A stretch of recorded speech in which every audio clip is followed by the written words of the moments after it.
Bom dia, hoje é quarta-feira, dia de quê? Dia de Vila Nova e Chapecoense, hoje, 7h30 lá no Oba. Vamos pra cima, Vila Nova. Então, começando hoje seu soco matinal com o quê? Tupperware planejando pedir falência, né? Enquanto luta aí contra a dívida de 700 milhões de dólares. Deixando claro aí que as pessoas precisam voltar a comprar vasilha cara. Estados Unidos também podem ter a sua própria taxa das blusinhas. O Douglas vai trazer mais essa notícia. E também temos o Instituto que pede à B3 a exclusão definitiva das americanas do novo mercado, né? Então, dentro do novo mercado tem um segmento do mais alto nível de governança dentro da Bolsa. E aí as empresas que têm esse alto nível de governança se caracterizam no novo mercado. Claramente, Americanas não passou aí, então faz até sentido, né? Depois de tantos escândalos aí envolvendo a companhia. Esse é o seu Soco Matinal, temos outras notícias também, no programa com a energia lá em cima, com ilustres presenças, numa quarta-feira muito animada, muito feliz, começando com Douglas Ribeiro. Douglas, dá o seu bom dia para essa multidão empolvorosa que grita o seu nome. Bom dia a todos, bom dia Edson, bom dia José Bom Jagger, dia. Bom dia Lucas também. Bom a gente dia. também tem uma ilustre presença também da Joyce, que ela também trabalha. Uma voz secreta que tá aqui. Trabalha com a gente ali na consultoria. Então, Linda bom voz. dia a todos e do nosso Soco Matinal. Muito bom. E José Jagger? Bom dia, queria agradecer a oportunidade de participar desse programa aqui, incrível, nessa quarta-feira. Começando os programas com os índices, então. Douglas, acelera os índices, vamos lá, todo mundo. Vamos começar pelos índices dos Estados Unidos. Hoje o que está subindo ali é o Dow Jones Futuro. A Nasdaq e também o S&P 500 também tem caído. É muito por conta ali que os investidores estão esperando a decisão do Banco Central americano, que tem ali a expectativa de começar ali o ciclo de corte de juro de até 50 pontos base na taxa de juros americana. Na parte da Ásia e Pacífico, tem a maior parte dos índices subindo, principalmente da China e da Nikkei, subindo aqui 0,49. Só que Hong Kong e a Bolsa da Coreia do Sul está fechada devido ao feriado deles de lá. O que está impactado positivamente ali é por conta também da expectativa dos investidores devido ali às decisões futuras ali do Fed. E não tem muitas explicações relacionadas a outras bolsas, porque tem esse feriado que desde do início dessa semana tem fechado a Bolsa do Japão, ontem foi da China, e essa bolsa também, as bolsas também de Hong Kong e também da Coreia do Sul. Na parte da Europa, a gente tem os principais índices caindo, principalmente ali do Reino Unido caindo 0,42 e o DAX da Alemanha 0,06. Os investidores também estão aguardando ali as decisões do Fed, mas o que impactou negativamente foi devido ali ao setor de saúde, que teve queda após notícias que o medicamento Ozempic pode ser alvo de corte de preço nos Estados Unidos. Então, as ações ali da empresa Novo Nordisk caíram 1,64% e impactou os índices ali da Europa. Na parte de commodities, a gente tem o WTI caindo 1,18% e o Brent caindo 1,3%, chegando a 72,93 dólares o barril. E o minério de ferro tem caído ali 4,12%, é uma queda bem expressiva, chegando a 95,21 dólares. E o nosso querido Bitcoin tendo ali uma leve tendência de alta, subindo 0,03, chegando a 60.204 dólares, nosso querido Bitcoin. E, verdade, eu não trouxe o nosso querido Kwanzaa. Perdão, realmente eu não lembrei disso. Tá tudo bem. A Angola fica em paz nesse momento. Começamos então as notícias internacionais que rodam o globo, que começando com a Tupperware, né? A gente já falou isso no início, fundada em 1942, né? A Tupperware já havia declarado no ano passado que poderia chegar a falir, e agora ela planeja realmente pedir essa falência com uma dívida de 700 milhões de dólares. Que ponto chegamos, hein? Sim, exatamente. Vamos falar sobre a Tupperware, que ela planeja ali pedir falência enquanto luta com até 700 milhões ali, luta para pagar suas dívidas de 700 milhões. Isso aqui aconteceu muito por conta da grave crise ali do seu caixa, porque é uma empresa que vem passando por maiores dificuldades, não é de agora, já tem bom tempo. Na parte da pandemia ali, ela conseguiu recuperar seus resultados, porque muitas pessoas ficaram em casa, então isso aumentou, impulsionou também os resultados, não só dessas empresas mais de produtos domésticos, né, mas também em outros modelos de negócio. Douglas, Só uma intervenção. E é um modelo de negócio diferente, né? Assim, vamos ser sinceros, a Tupperware tem um preço muito alto comparado com entrega que ainda é uma vasilha de plástico e ainda é muito facilmente copiado por mercadinhos de R$ 1,99, né? Sim, Eu acho estranho o modelo de negócio. sim, exatamente. É uma empresa que não conseguiu se adaptar ao ambiente que ela está inserido hoje. Ela ficou bem famosa nas épocas anteriores, mas agora tem outros concorrentes que conseguem ofertar com um preço mais acessível para um grande público. E ela também encontrou dificuldade também para atrair um público mais jovem, porque Isso é verdade. além de estar com produtos mais baratos, e ela não conseguia ter clientes mais jovens assim. Então, isso aqui só demonstra mesmo o quanto uma empresa que não investe em inovação, ou novas tecnologias, ou precisa até mudar mesmo o modelo de negócio. A gente, por exemplo, empresas europeias conseguem se adaptar melhor a essas mudanças. Por exemplo, tem empresas asiáticas mesmo que começou ofertando televisão e hoje tem carro, por exemplo. A Mitsubishi mesmo é um exemplo claro disso, que ela consegue ter vários modelos de negócio, vários segmentos e consegue se adaptar a novas mudanças na economia. Então, é só essa parte mesmo da Tupperware. A gente trouxe essa notícia mesmo só de curiosidade, porque hoje uma empresa pode estar dando muitos resultados positivos, mas no futuro é incerto. Então, se uma empresa não consegue flutuar ali, consegue modificar seu modelo de negócio, é um risco maior na operação e isso tende a trazer maiores desafios ali na geração de caixa e também de lucro. E uma coisa que também todo mundo quer falar aqui, mas ninguém tem coragem, que a Tupperware também é causa de muito conflito matrimonial aí. Com Todo mundo certeza. sabe. Por quê? Várias vezes aí você vê, meu pai pegava uma vasilha, saía, perdia a vasilha e tava tudo bem. Perde uma Tupperware de uma pessoa de idade. Você cria um caos, você cria uma guerra civil dentro de uma residência Eu por causa perdi de uma das minhas Tupperware. tias. Eu queria Tô dar um mentindo, exemplo. Joyce? Tô mentindo? Não, olha. Perde a tampa, aí vai ter uma Tupperware sem tampa, é uma desestruturação Eu tô familiar. procurando a tampa da minha ainda, eu vou achar um dia. Olha, se fosse uma de sorvete. Tá bom, Mas ok. um exemplo lúdico é esse mesmo que eu queria dar, que todo mundo já foi pegar no freezer um pote achando que era sorvete e abriu, era feijão. Então aí, ó, pra que Tupperware sem um pote de sorvete? Justamente. Sabe uma coisa engraçada ainda nesse tema? A gente fez uma formação para o pessoal da Vibro de marketing de luxo no ano passado, né, da SPM. E lá a gente teve uma aula com o head marketing da Mercedes. E teve um problema que a Mercedes resolveu que a Tupperware não resolveu. Olha que interessante. A Tupperware, ela tem um público-alvo, pessoas mais velhas. E ela pode até focar nesse público, continuar, só que as pessoas mais velhas, naturalmente, vão envelhecendo. E você precisa utilizar do seu marketing de campanhas de longo prazo para atrair públicos minimamente mais jovens para manter-se ainda ativamente, né? Ou seja, manter-se ainda com um market share bom no mercado. E nesse curso a gente aprendeu com o head de marketing da Mercedes Brasil que a Mercedes, ali no ano de 2012, por ali, ela percebeu que a faixa etária dos usuários de carros da Mercedes estava ali em volta de 55, 60 anos. Então, pô, essa galera daqui 10 anos está com 70 e os filhos não estão querendo comprar, as pessoas com 20, 30 anos não estão querendo comprar. Olha que posicionamento diferente do que a Tupperware fez. E aí houve uma grande campanha global, filho do Will Smith, falando sobre liberdade, juventude, romper barreiras, utilizando a marca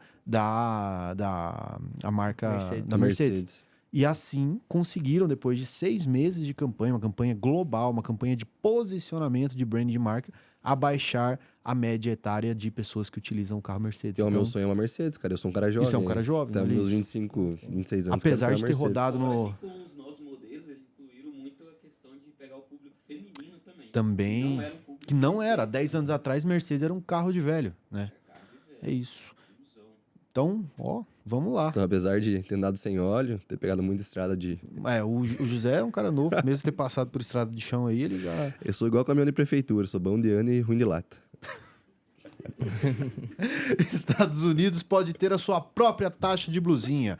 Os preços de algumas compras online nos Estados Unidos podem subir pelo menos aí 20%, né, devido a um novo projeto de aumento de impostos para compras de produtos que vêm da China. Na verdade, não é um aumento de impostos, é uma revogação de uma lei de 1930 que isenta compras internacionais até $800 ali nos Estados Unidos. É muito né? parecido com a própria taxa de blusinhas aqui do Brasil, que aconteceu não faz muito tempo que a gente viu.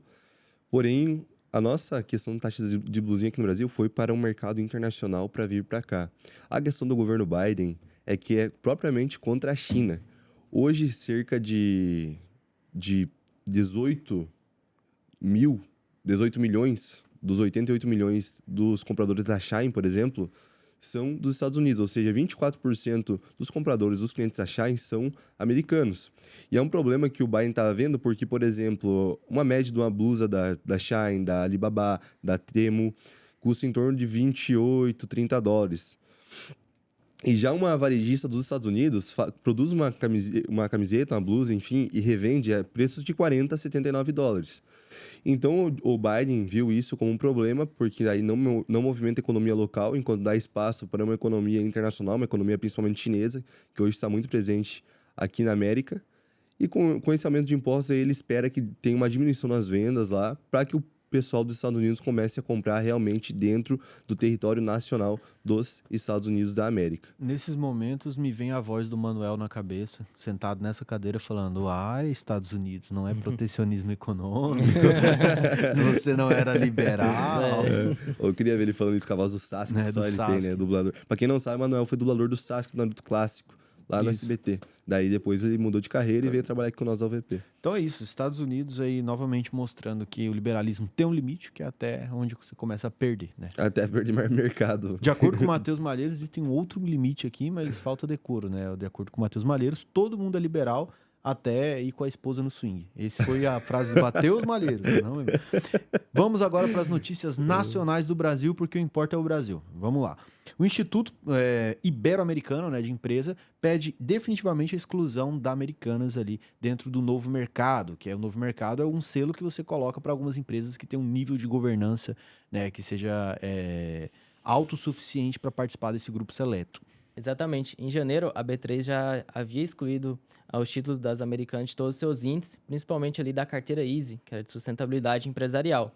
A justificativa é que a empresa não atendeu às exigências de transparência na gestão da empresa, como também as publicações das demonstrações financeiras de 2023 com ressalvas da auditoria. Então, isso aqui penalizou muito as informações ali para os investidores e trouxe maior vulnerabilidade ali para os seus acionistas.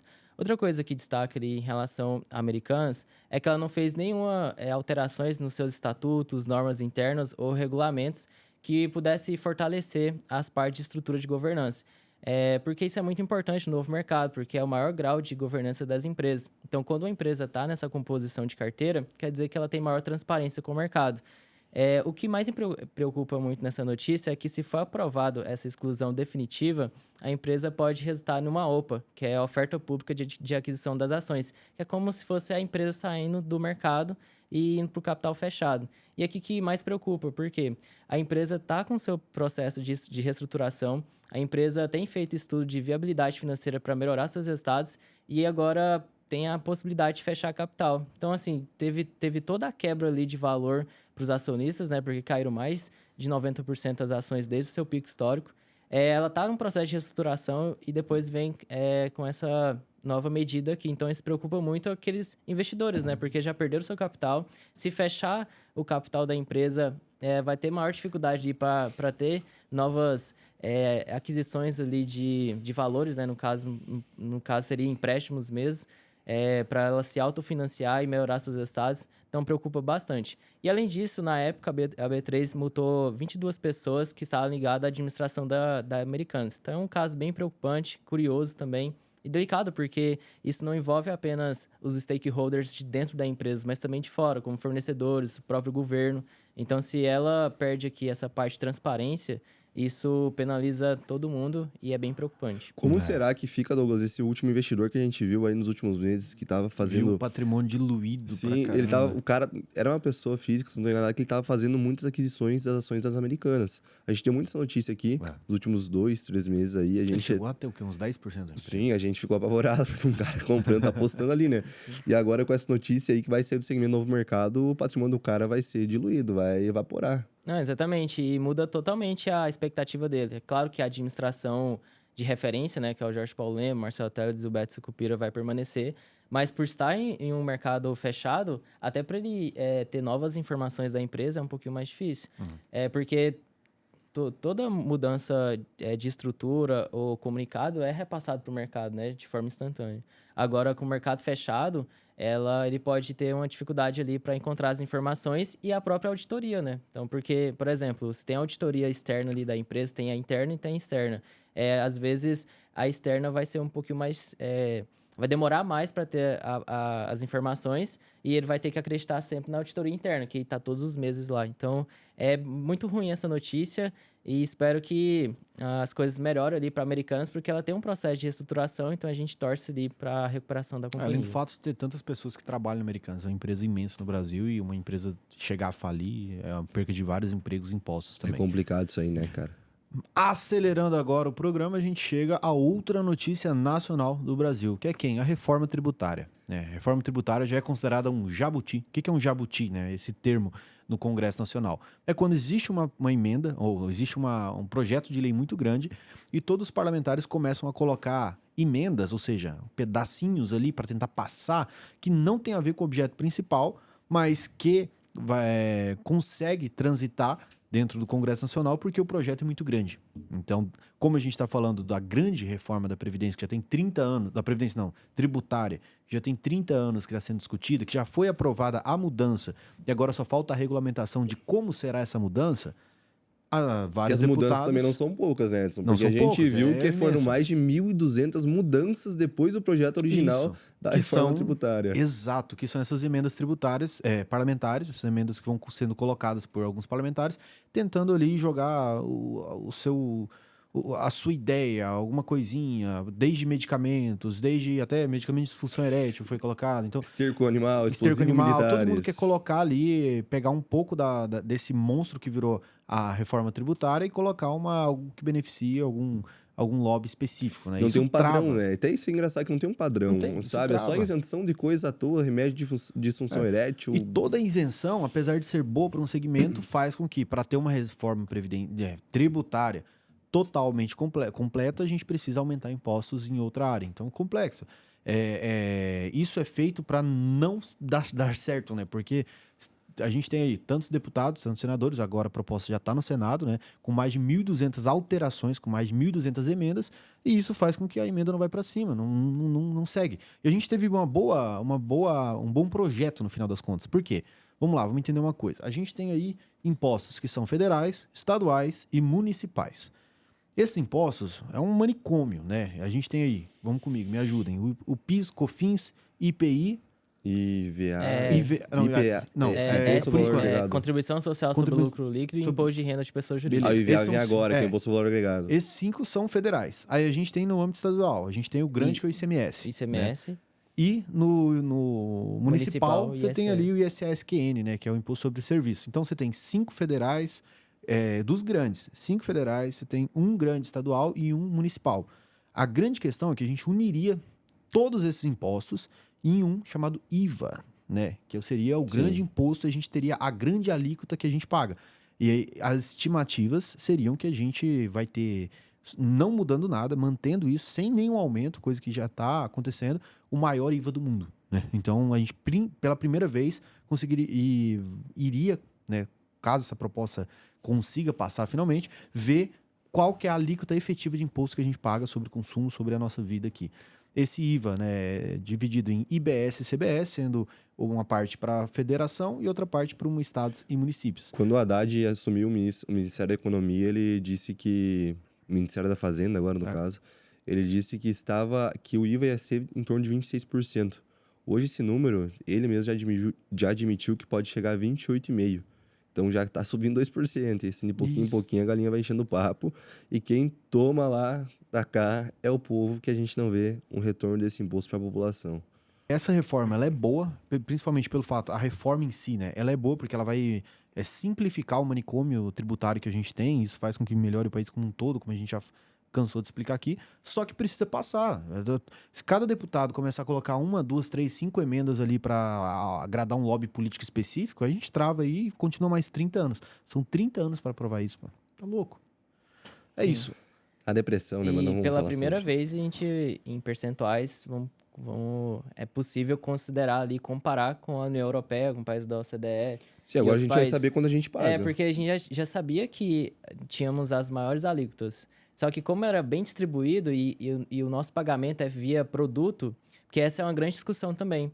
A diferença nossa também de outros países é que nós tributamos produto e não tributamos valor agregado, que é a ideia do IVA também é sobre isso. Então, por exemplo, se eu compro de um fornecedor um produto por R$10 e eu consegui vender ele por R$12, eu agreguei 20%. É nesses R$2 que eu tive de acréscimo que eu vou pagar meu imposto. Mas antes não, por exemplo, eu já comprava do fornecedor, era tributado, porque é pelo produto, e depois eu vendia por 12 e era tributado novamente. Então era cadeia, porque você tem tanto o ICMS de compra como também de venda. Aí você tinha que fazer os cálculos para ver se o crédito de ICMS, isso eu estou falando mais para a parte do comércio. Então hoje a gente vai ver, a gente vai conseguir ver em percentuais o quanto a gente tem uma carga tributária tão alta em relação a outros países do planeta, né? Então a gente nem começou já começou a ter a discussão, as ideias, a gente já tem o maior IVA. Imagina quando... Vamos superar a Hungria, essa é a promessa aí. Grande, Hungria, goiano. É goiano, né? Ele é goiano? Não, ele é de... Brasília? Não de Brasília, Distrito Federal. Quem nasce em Distrito Federal, o quê? Candango. É candango mesmo? Não sei. Ó, vocês estão ofendendo alguém. Quem disse isso foi o Lucas, hein? Xandão, o Lucas. Ó, vamos lá, então... Já ficamos putos, vamos seguir agora com a leitura dos comentários do vídeo anterior. E aqui tem esse cara que falou aqui, que eu gosto dele, que é o Degus MP. Falou, alô, Tachad, cadê o imposto da Bet? Exatamente. Ontem a gente ofendeu bastante o pessoal da Bet aqui, né? E o Alan Lucas, né, que mandou um comentário, me arruma um emprego aí, Douglas. Sou da Grande Curitiba. Douglas, quer trocar de lugar? Então, o Douglas não quer trocar de lugar. Não, mas assim, a gente pode falar, tem muitas vagas mesmo. Pior que tem mesmo. Ele tá mentindo, ele falou que não gosta de sulista. Já bateu a cota. Já não bateu, é verdade. já tem 2 sulistas para... Ele que me disse. 3 sulistas para 150 pessoas. Já mas, olha, se tiver alguém do sulista que pega todo mundo, né, e torce pro Grêmio, você é bem-vindo aqui nessa empresa. Ah, sai fora. Clubista Não, ainda. pelo amor, é Beleza, clubista. meu comentário é esse. Qual que é o comentário seu, Douglas? Meu vai ser do Yuki. Você pode ser o seu, Zé? Porque o meu vai ser um pouquinho palestrinho. Se preparem. Vai, Zé. Não, pra fala o variar seu. vai ser um pouquinho palestrinha, né, cara? Vai, Zé. Não, beleza. Então eu vou ler aqui, ó. Caraca, agora vai puxar. Valdinero Rodrigues Pereira 4938. Melhor programa de zoeira econômica. Brincadeira, vocês são ótimos. Bem-vindo, Douglas DiCaprio. Obrigado. Parabéns pelo sucesso de vocês, A merecedores. gente só vai ler comentário elogiando a gente. A autoestima nossa tá muito baixa. A É, gente eu precisa. tô um pouco... Eu também. Eu gosto. Eu chego de manhã e alguém falou ontem. Tem um monte de comentário, aí tem um falando bem da gente. Eu leio esse e falo, realmente, a gente é bom. E aí segue o programa. Viu, eu vou fazer mais um comentário aqui do Chuck. Frank. Não, Chuck, é o Chuck. É o Chuck, É o Chuck Frank que Voarte. fala, é Gente Chuck. boa. Do Chuck Frank Voarte. As bets estão desimpedidas até hoje porque os 3 políticos de altíssimo cargo dentro do governo têm uma espécie de pacto favorecendo a disseminação desses cassinos online em troca de alguns trocados com no mínimo 6 zeros. Quem falou isso foi Foi o Chuck, viu? não foi a gente. Não temos Brincadeiras à parte, abraço pro Chuck, nosso telespectador que nos acompanha quase todos os dias. Somos seus fãs, Chuck. Chuck. Bom, a minha pergunta vai ser do Yuki07N. Ele pergunta, será que o Douglas pode abordar como que é feito o cálculo da dívida, né? Então, nesse caso, onde eu estava falando sobre o quanto o nosso país gasta para rolar a dívida pública, né?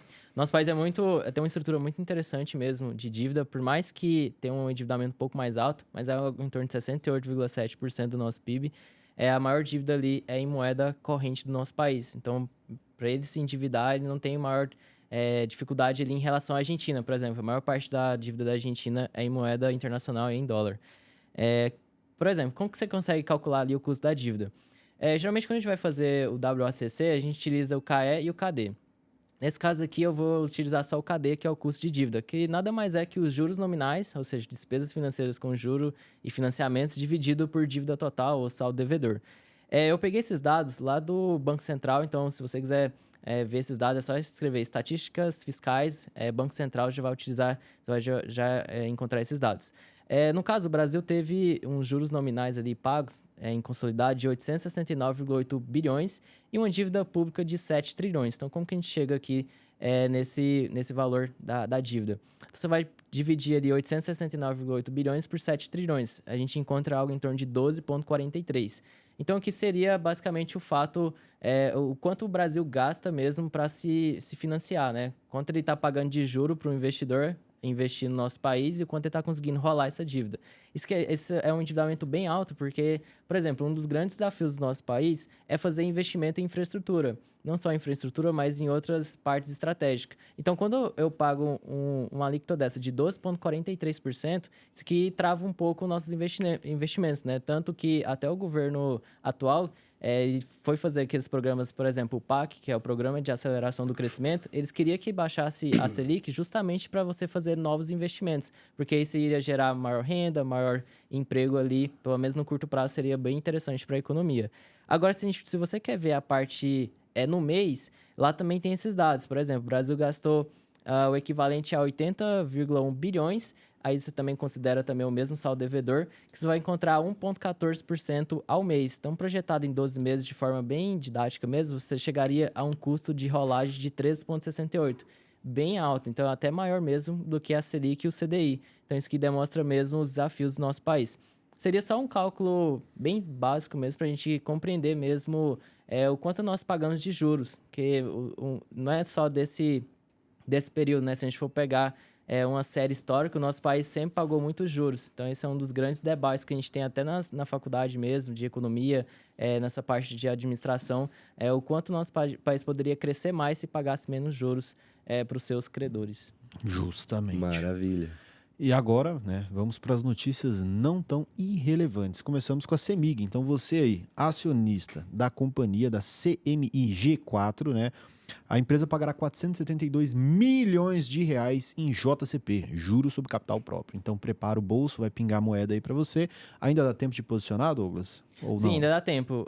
O investidor pode adquirir as ações até 23 de setembro, então a data com.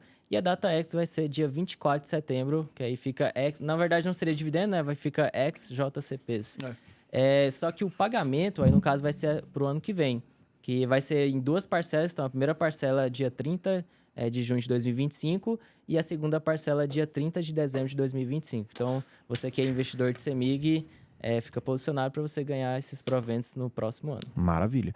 Quem já é da UVP Escola já sabe tudo isso, já entende todo o que a gente está falando, mas algumas pessoas que não fazem parte da UVP Escola pode acabar se perdendo em algum termo, alguma colocação que a gente fala aqui durante o programa. E a gente falou sobre JCP e no final aqui o Douglas falou sobre DataCom e DataX, que são 2 datas ali para você se posicionar para receber esse dinheiro. O que é essas 2 datas, Douglas? De maneira mais simples para o pessoal de casa conseguir entender. Certo. Quando a empresa vai fazer o pagamento de um provento, ela precisa ter uma data ali específica dos seus acionistas, né? Então, no caso, DataCom seria aquela data que você pode ficar posicionado, comprar as ações para você receber esse provento. E a DataX seria quando você não tem mais esse direito. Você pode até se tornar acionista da empresa. Por exemplo, aqui a CEMIG, você tem até o dia 23 de setembro para se tornar acionista para receber esse provento. No dia 24, você pode também se tornar acionista, mas você não vai receber esse provento. Basicamente, seria uma data corte para você receber o provento. Perfeito. E lembrando que tudo que a gente está falando aqui não é, de forma alguma, uma recomendação de compra. Você não pode sair com essa opinião que a gente deu, sair comprando CEMIG pelo fato de que vai pagar dividendos, juros sobre capital próprio como proventos. Então, não é uma recomendação de compra de forma alguma. Então, é isso. Esse programa hoje foi um dos programinhas vagabundos que a gente fez. Vamos ser sinceros. Por quê? Qual que é a grande questão? Hoje a gente tem uma grande notícia. Hoje o Copom, né, que é o Comitê de Política Monetária Brasileiro, que ele vai determinar qual que é a taxa de juros do nosso país. E o FONC vai determinar a taxa da Fed, Federal Reserve, lá nos Estados Unidos. Então hoje vai ter um grande movimento. Hoje Super quarta! Antes de uma grande mudança, sempre vem uma calmaria. Então o mercado amanheceu com poucas notícias muito relevantes. Então, programinha vagabundo. Só que amanhã, então, a gente vai ter um grande programa aqui, porque a gente vai ter taxa de juros.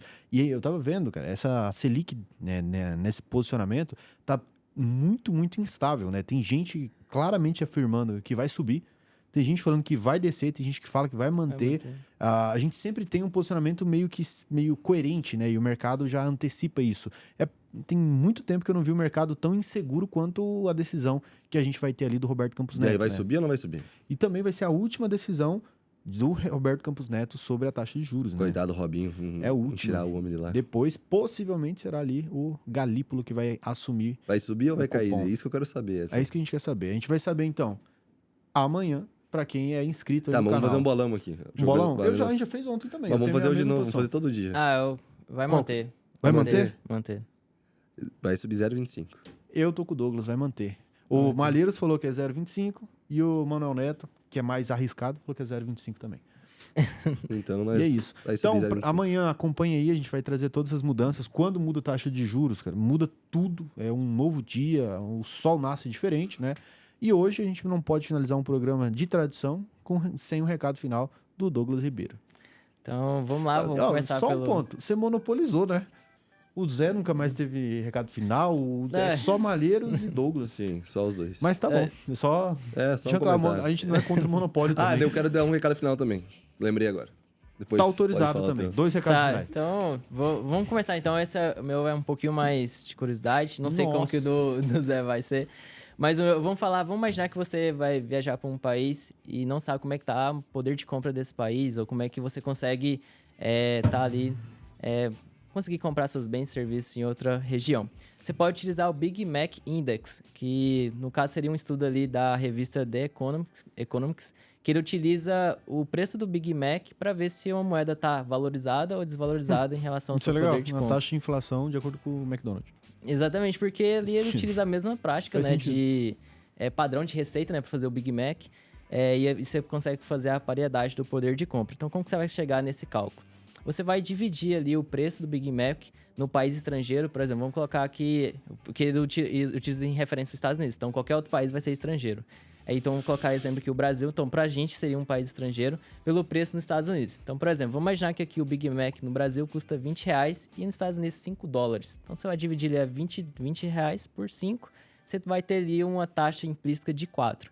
Então, aqui você vai ter o resultado. Por exemplo, se a taxa implícita for menor do que o preço do dólar, por exemplo, vamos imaginar que a taxa lá deu R$4 e o dólar está 5, quer dizer que a nossa moeda está desvalorizada. Deveria ser 1 para 1, em termos de composição dos seus custos. Se tiver a taxa implícita inversa, quer dizer que está valorizada. Então, nesse caso, é claro, esse estudo aqui ele é implícito, na verdade foi uma curiosidade da revista da época, e só que utiliza mesmo para você saber a composição aí dos gastos, porque é o mesmo padrão de receita do McDonald's. Então, se estiver abaixo, tá desvalorizado, se estiver acima, está valorizado em E o relação... padrão de consumo é semelhante também, apesar de ter Sim, mesmo sido que- espalhado no mundo meio... Exatamente. Então, essa é uma curiosidade do nosso Soco Matinal. Tenho certeza que vai ajudar. E em algum momento da sua vida você pode lembrar da gente e falar, poxa, eu vi isso aqui naquele Fui programa pra diário Argentina, lá vou da ver o UVP preço do Capital. McDonald's. Dolarizado. É isso. Sim. Faz sentido. Agora, fale Muito seu- obrigado. Autorizado? Autorizado. É essa a câmera aqui, Lucas? Quero mandar um abraço pro Taura mais abagualado do Rio Grande do Sul, José Borges Machado, vulgo meu avô. E pra minha avó, que também tá sempre acompanhando o nosso programa diariamente, que eles pediram pra me mandar um abraço pra eles. Meu pai pediu, na verdade. E agora eu tô mandando. Tô na TV.